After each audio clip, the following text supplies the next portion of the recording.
UPSC examination, it compromises of multiple stages. We have prelims, mains and the interviews. अब अगर हम final selection की बात करें तो मेंस इसमें सबसे इंपॉर्टेंट स्टेज होता है एंड इसमें भी the section optional, the optional can make और ब्रेक योर रैंक. अब अगर मैं ऑप्शनल की बात करूं तो बहुत ही लिस्ट जो है सब्जेक्ट्स की वो बहुत ही लॉन्ग है एंड बहुत ही कंफ्यूजन होती है बहुत से स्टूडेंट्स को. कौन से ऑप्शंस को पिक करना है, किस ऑप्शनल को नहीं पिक करना है, अब अगर पिक कर लिया है तो कहां से पढ़ना है, what to read, what not to read. तो इस तरीके की मल्टीपल. और आज हम एक ऐसे ऑप्शनल सब्जेक्ट पर डिस्कशन करेंगे जो कि सोशियोलॉजी है, जो कि पिछले कुछ लास्ट ईयर से जो आप देखोगे जो रैंकर्स हैं वो सोशियोलॉजी से या सोशियोलॉजी को प्रेफर कर रहे हैं. तो आज हम इसी को डिकोड करेंगे कि सोशियोलॉजी ऑप्शनल को रीड कैसे करना है, चैलेंजेस क्या क्या हैं, रिसोर्सेज क्या क्या हैं एंड किस तरीके से श्रीराम साइंस आपको आपकी ऑप्शनल दैट इज सोशियोलॉजी में हेल्प कर सकता है. एंड इस सब डिस्कशन के लिए मेरे साथ हैं शंकर सर जो कि श्रीराम साइंस में सोशियोलॉजी एक्सपर्ट हैं, फैकल्टी हैं. Hello sir, good afternoon. Welcome to Shriram science sir. Good afternoon to all of you and specially you and I am available over here to discuss about sociology. What are the queries from your side? You may be pleased to ask. I'll try my best to give the all objective and impartial understanding and explanation about the sociology so that it can be much helpful for the students. Okay. तो sir कुछ list of questions जो हैं जो हमारे students multiple जो हमारे students enrolled हैं online offline YouTube, तो कुछ क्वेश्चंस जो हैं हमने कलेक्ट किए हैं. सो एक एक करके हम उन क्वेश्चंस को डिस्कस करेंगे. तो सबसे इंपॉर्टेंट क्वेश्चन ये है कि सर लास्ट कुछ ईयर्स में एक ट्रेंड आया है कि जो यूपीएससी टॉपर्स हैं उन्हें सोशियोलॉजी को प्रेफर कर रहे हैं. So why most of the UPSC toppers are preferring sociology these days? Regarding this, there is not only one answer. A number of points are there that I should raise before you, for which I would say sociology is the most important paper, right? First of all, that sociology, if you think about what is the sociology, the fundamental definition of sociology is that sociology is basically the scientific study of society, right? Right. So if this is the definition of sociology, the basic definition, you'll come to know about that sociology, almost everybody is a sociologist. Everybody knows about the society, right? Because if sociology is the study of society, then society means family, marriage, kinship, caste, class. So regarding these matters, we also have the common sense knowledge and we also can have the special knowledge about the subject matter, right? So the points for which sociology is a good optional paper can be raised like that. First, sociology syllabus is quite generic syllabus, right? It's quite generic means you are not required to have the technical background for this subject. Like if you go in physics, if you go in mathematics, and if you don't have any like a background of that subject, you cannot take up that subject, right? Suppose if I am not from the mathematical background, I cannot choose mathematics as an optional paper. But sociology is such a subject matter and questions are such that even the non-sociological background can easily take up this subject matter. So first it has the generic background. Second, if you think about the syllabus is very important point. And syllabus, if you think about many papers could have very lengthy syllabus. So for sociology is considered first paper and second paper, there's quite convergence of the chapters. GS papers. Yes, chapters, not GS. I'm talking about chapters. Paper 1 and paper 2, yes. They have convergence, much convergence. Common chapters are there in both the papers. So in this regard, we can say if you combine together, syllabus becomes shorter. And it can be covered in a shortest period of time. I think in 3 to 4 months, if intensive classes are there, can be covered, right? So first I told you generic syllabus. Second I told you that sociology has a shorter syllabus, right, compared to the other papers. Optional subjects. Second. Third is that if you think about the result of sociology, as you told me that in the past few years, toppers, rankers, why they're opting the sociology as a paper. The result you will find the sociology has been very good result. Therefore, this paper is considered the evergreen paper, right? Okay. Evergreen in the sense since long. Sociology has maintained its good position in terms of giving the result. Percentage of the total number of students who opt the optional paper and those who qualify, if you think about, you will find that sociology has a good result. So we can say yes, the good past record is there in terms of the result. That's why the IITians, that's why the science background people and they prefer sociology just because of that result. Third point. Fourth more important point is that Generally student try to say that if I take an optional paper, how it's going to contribute the GS paper, right? So far as the sociology's contribution to GS paper, I can say yes, sociology has also the connectivity with the GS paper. If you think about paper 1, paper 2, paper 3, paper 4, 4 GS papers are there. In paper 1 we have the Indian society, and you know Indian society around out of 250 marks, around 70 to 90 marks question from Indian society in the mains examination, and those students who are from sociology background, for their Indian society and social justice, both are completely done. I mean, in these areas they will take some advantages. They have a niche. Yes, some other students. So this part is there. We have the ethics paper. In ethics, one case study is also from the like some social problems. Having the understanding of society and sociology, you can have the better writing, better understanding of the one case study. So this is helping you paper 1, paper 2, helping you in paper 4. Even the essay, when you talk about 2 essays are there, 150, 120 marks, 125 is equal to 250. So one of the essays is from the social problem, social issues. So here those from the sociology background, actually they're one of the, they have the edge. One of the, you can say, essays is completed. And therefore in this regard it is also helping in the GS paper. So significant contribution in the GS paper. I won't say that's 400, 500 marks, but there is significant contribution in the GS paper. Keeping in mind that part, sociology is helpful. And last but not least, we can say that sociology is such a paper where a student can go for the easy mastery. In the sense, if you go through the subject matter, if you visualize from the social background and the situation near around you, then you can have the better practical experiences with the theoretical knowledge. Reliability is there. Okay, and therefore there is a much this wave of connectivity is there. So generally sometimes question is there, like if there is a question like this year question was that what is Karl Marx's idea of historical materialism, how it is relevant today. So if you have observation of the society, second part, applied part, you can write easily. In this way, I think from these 4 or 5 points I have just put up before you, sociology may have little bit advantage compared to other GS papers. So we have 5 points we have discussed. Other optional papers, yes. Like the first one is you don't have the generic, a background. Generic paper, background is there. Yes. Then the syllabus is crisp and consolidated. Yes. The third point is that anyone can take this. Yes. Plus you have some common good result, good past result. You have the good past result. The GS, there is a common contributing to GS paper. Contribution to GS and the fifth one I told you that you can visualization of the society, and when there is applied question, you can better write applied question. So there is a relatability part. You can sense the sociology. Yes, sure. True. Any student who have opted for the sociology is optional. Now there is a strong confusion among most of the aspirants that how to approach this optional like sociology, how to strategize this optional sociology optional. What a strategy they should follow during the preparation. What is the perfect? Is there a perfect strategy for sociology optional? If I say the strategy, see, any paper you try to take up, you will have to make a strategy. Today you know that life cannot be accidental. Life cannot be just out of some default, but you have to go for some design or planning. Sociology also needs like that. Because sociology, see, syllabus is such that that even I told you that anybody can speak on that. If I say, hey, what is the relevance of caste system today? So the student of sociology can also answer. No, even the chai wala can also answer. Even he can give some answers about why the caste system is relevant or why caste system should not be relevant, right? So it's to be there. The strategy over here, simple logic is that we have to, when we have to start the study, a basic understanding about the subject matter from authentic materials required, and for which I would suggest that those students who want to take up sociology in optional paper or even any paper, they should start from the NCERT, as everybody would say. NCERT. And NCERT class 11th, is of classes? Class 11th and 12th NCERT, that gives very fundamental ideas about the society, basic understanding about the sociology and society. So from that part we can develop the basic concepts of sociology and basic concepts of society. So they should go first NCERT.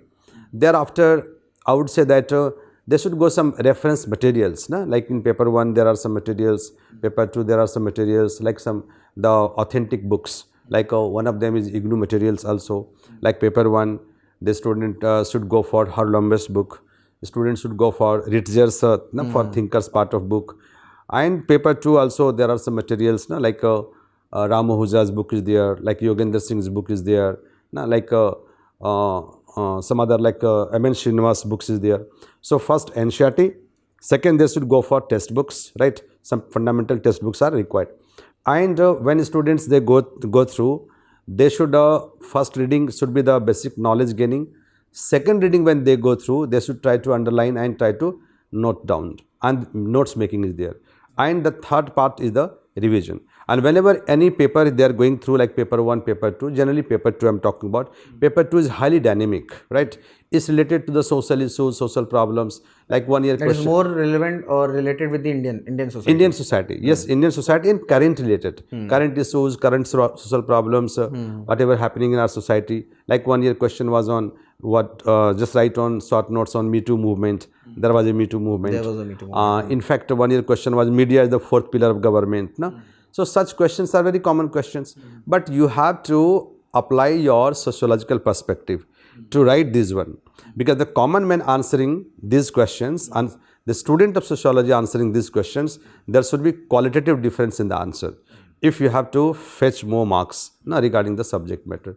So I told you NCERT, I told you test book, and after test book, I told you after in the second reading, third reading, they should make the notes, and therefore revision of the notes is a fundamental requirement. Many times students say, sir, I go through, when I understand the subject matter, I read the subject matter, I understand everything, but after a few days I forget. Everything is blank in my mind. What to do? Actually, it happens when you don't have sufficient attention to your revision. So interval, with the definite interval, there should be some revision of the subject matter so that it can be helpful and the ideas could be there. And when you study the subject matter, try to relate it to the society.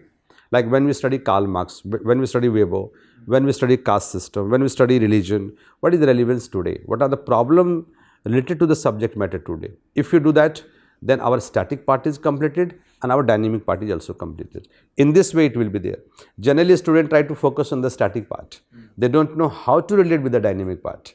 And if you don't relate to the dynamic part and current part, and you're expecting that you will score 300 out of 500, means you will score 60% more, that's not possible. If you relate to the present situation, definitely you are going to score at least, I would say, 300 plus. Okay, so any student who's starting to prepare for sociology, they have to first read the NCERTs of class 11 and 12. NCERT is the beginning. NCERT would be the beginning. Then we'll move to the standard books. Yes. And after multiple readings of these books, then at least one reading. First reading, knowledge gaining, without any note making. Awareness about the subject matter. In second reading, they should go for some notes making. Standard and books third, as well as NCERTs. Yes. Third reading, proper revision, and thereafter, if anything left, should be added up. Thereafter, whenever you have time on the definite interval time or suitable interval period, you should go through the revision so that whatever you have studied, that ideas should be in your mind. And try to relate with the subject matter. After this, the relatability part. Whichever topic you study, try to relate that. Ask question to yourself that if it is the subject matter, how it is relevant today. How it is relevant today. What are the challenges regarding this matter? How it can be relevant today? And if some solution could be there, what solution can be given? From this perspective, if a student that try to study, almost all dynamic questions will be taken up by your understanding. Okay. So you have said one thing, sir, like there is a question about Me Too movement. So a student who is from the sociology background and a simple student, there should be a qualitative difference in writing things. So this is a challenging thing. So how any student who is there from the or who is opted for the sociology optional, how this qualitative difference can be achieved from the some normal GS answers and this for related to sociology answers. How this qualitative difference can be achieved? Regarding this, I would start from one of the ideas of a great sociologist, American sociologist, C. Wright Mills. C. Wright Mills was a great Marxist sociologist in America, and in fact, he gave a concept of sociological imagination. And his idea of sociological imagination means that those who are the sociologists, those who are the researcher, those who are the academician, they should not apply just common sense understanding, right? Common sense knowledge that people use in society. Rather, whenever they want to understand any subject matter, they should apply sociological perspective, right? They should apply the sociological perspective to the subject matter. So if they have to make their answer qualitatively different, then they would have to apply the sociological perspective, like the ideas of thinkers, that how the thinkers have approached the particular subject matter, right? Okay. That how they apply, what parameters they use, what the standards concept they use, no? From that way, or some like case studies are there. If there are some case studies, some findings are there, then if we apply that way, then your answer would be different. So standardization of terms and concepts should be there. Application of those I told you, the thinkers ideas should be there. Even you apply not thinkers idea, going by your own, you try to maintain your objectivity, and you find how it can have the it can be interrelated. And in this way, if you do that, then it will be helpful for the student. So don't take up the only common sense view, rather apply what are the standard sociological perspective and thinking or ideas, and then try to understand your subject matter in the light of those ideas. Okay, so if there is a question, we have to think like what kind of, suppose Karl Marx is there. Yes. So how Karl Marx would take this topic? What are the dimensions that he'll be taking it? So this can be done through questions, and this can make the qualitative difference from GS answer to your sociology. You have to think from sociological point of view, not from the common point of view, common man point of view. And that sociological point of view is basically the application of standard terms and concepts of sociology. Applications and the thinker's point of view. Yes. Okay. So we have, sir, discussed why most of the UPSC toppers are preferring sociology optional these days. Then we have discussed the resources, strategies, challenges. Now the last question is how Sriram's IS, like you are here as a sociology faculty expert. So how at the Sriram's IS we are helping the students to ace marks when it comes to sociology optional? In the Sriram IS, so far I know since many years I'm here, and here there is a very fine way of teaching the students, assisting the students. Okay, the strategy for sociology over here is first of all, when the student take admission, the fundamental books or basic books that I told you given to the students by the Sriram, hardly there are institutions that they give the books, but Sriram gives the books. These books are given to them, no? That required books, paper 1, paper 2 given to them, and teacher also suggests the students that even in these books, all the syllabus, all the topics or chapters not to be completed, only as per relevant part. So teacher helps them that how many pages this should go, how many pages this should not go, what part they should study, what part they not should study. So first teacher helps the student in how to read the textbook, what to read in the textbook, so that textbook knowledge can be their part. First. Second, when the student comes to the classroom, then the teachers basically help them. Help in the sense, teacher first clarify, take up the every topic, discuss the topic, clarify the topic, so that topic is so easily, simply understandable to the students. And after that part, teacher also dictates the basic crux ideas of the subject matter is also dictated by the teacher in the classroom, so that the students at least should have the class notes. Whenever they will go back to their home, and when they will try to understand that what is my class notes, or what is my notes that I got in the class. So at least the students would be in position to some materials, and in this way student can go for the revision of that. So class notes is very helpful for them. Class notes give compact idea, the concrete idea, the proper idea, not misleading information. So this can be more reliable compared to you consulting any material outside, right? So first of all, authenticity of the material. Second, that you are more focused and you are not required to make many extra efforts outside. Once you come in the classroom, discussion, concept clear, some dictation, and this is a valuable resource for you. Thereafter, first, when each chapter is completed, students are required to answer PYQs or the questions of previous year related to that topic, number one. Number two, when 2 chapters are completed, big 2 chapters, then there is a test on that. And finally, there is a one like a paper 1, that full test, paper 2 full test, combining them 3. So 3 full tests are there, plus on every 2 chapter there is a test regarding the all questions on all the chapters. Apart from that, everyday answer writing. So this way, at least answer writing is the toughest work on the part of the student. And here because of regular practice done by the students under the direct guidance of the teacher, this is immensely helpful for the students to build up confidence how to write the answer. In this way, I would say, or even after the completion of coaching, when a student go out of the coaching, in the entire their life of the preparation, whenever they have any confusion, any problem, they consult the teacher or institution. They are always available, and very in a responsive way they are helped. Okay. So I would say in this way, this honorable institution is helpful to them. So I guess sir, बहुत ही कम time में बहुत ही crisp discussion था, and I guess all the students who are preparing for sociology optional, I think आपके सभी doubts जो हैं वो क्लियर हो गए होंगे, किस तरीके से आपको ऑप्शन लेना है, how to approach it, what are the resources, what are the challenges, and how Shriram IAS is helping the sociology students to ace marks in their UPSC examination. So on this note, we like to sir end this video. Thank you for the discussion. Thank you for inviting me. And even at last word to me, even I say that sociology is a very nice optional paper. I just told you that because of its generic syllabus, because of the understandability on the part of the students, the good past result or record of the result, toppers, and availability of the materials, short syllabus, from every point of view, that's a good one. So this is the entire discussion. I guess आपको ये सारी जो conversation हुई वो helpful लगी होगी. And on this note, we like to end this video. Thank you.